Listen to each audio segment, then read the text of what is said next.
ছাত্র জীবনে একটু কম পাওয়ার মধ্যে একটা আনন্দ আছে, কিন্তু একটা জিনিস মনে রাখতে হবে, বাবাকে কষ্টে ফেলে দিয়ে সন্তান কখনো ভালো থাকতে পারে না।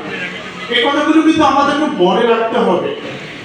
আমরা আমাদের প্রত্যেকটা সন্তান, আমাদের বিগত অধ্যক্ষ অনেক সমালোচনা থাকলেও একজন ছাত্র ফর্ম ফিল আপ না করে থাকে না। প্রত্যেকেই ফর্ম ফিল আপ সুন্দরভাবে করেছে। হ্যাঁ, তারা বৈষম্যের শিকার হয়েছে, এটা তো আমরা অস্বীকার করছি না। আমাদের পিএফ এর বেতন যাচ্ছে না, 14 মাস ধরে পিএফ এ আমাদের যে প্রভিডেন্ট ফান্ডে আমাদের টাকা কেটে নেওয়া হয়, কিন্তু কলেজ কোনো টাকা জমা দেয় না। আমাদের জেনারেল ফান্ড খালি। আমরা তোমাদের বেতন কালেক্ট হওয়ার পর মাস শেষে হিসাব করি কত টাকা ভর্তুকি যাবে। তাই বাবারা, আমাদের অভিভাবক তোমাদের যেমন অভিভাবক, তিনি আমাদের অভিভাবক। তাই তোমাদের যেমন দাবি মুখোমুখি, আমাদেরও তা দাবি।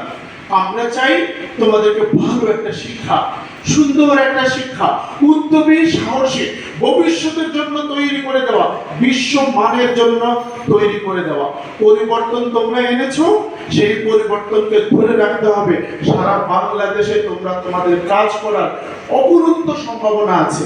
তেজগাঁ কলেজে তোমরা অসংখ্য কাজ, অলিম্পিয়াড করো, তোমরা বিভিন্ন সভা, সেমিনার, সিম্পোজিয়াম করো। এমন জায়গায় হাত দিও না যেই জায়গাটা আসলে কোনো ছাত্র তোমার কাছে গিয়ে কখনো অভিযোগই করে নাই। কেন? তাহলে আমরা এই বিষয়টা নিয়ে সেই 6 তারিখ থেকে শুরু করে ম্যাম একটা দিন একাডেমিক একটি কাজ করতে পারিনি। আমি আমাদের সম্মানিত সভাপতি স্যারকে বলবো, আমরা বিব্রত।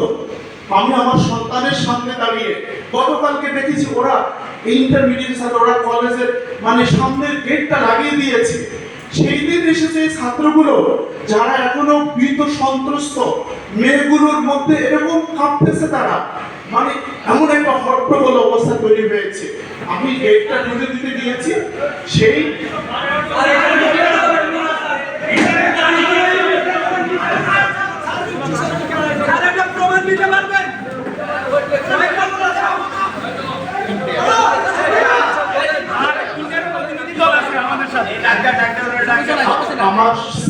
আমার সন্তান তুলে ছাত্রদেরকে অনুরোধ করবো, তোমরা তোমাদের কথাগুলো বলছো, তোমাদের সামনে আমি বলছি, তোমরা কষ্ট পেও না।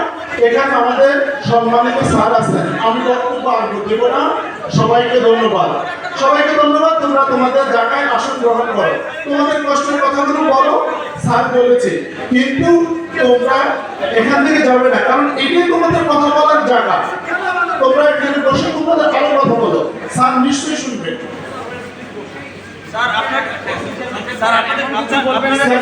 তোমাদেরকে বসতে বলেছে, তোমাদেরকে হার্ট করার জন্য আমি বলি নাই, আমি দুঃখিত। তোমরা বসো।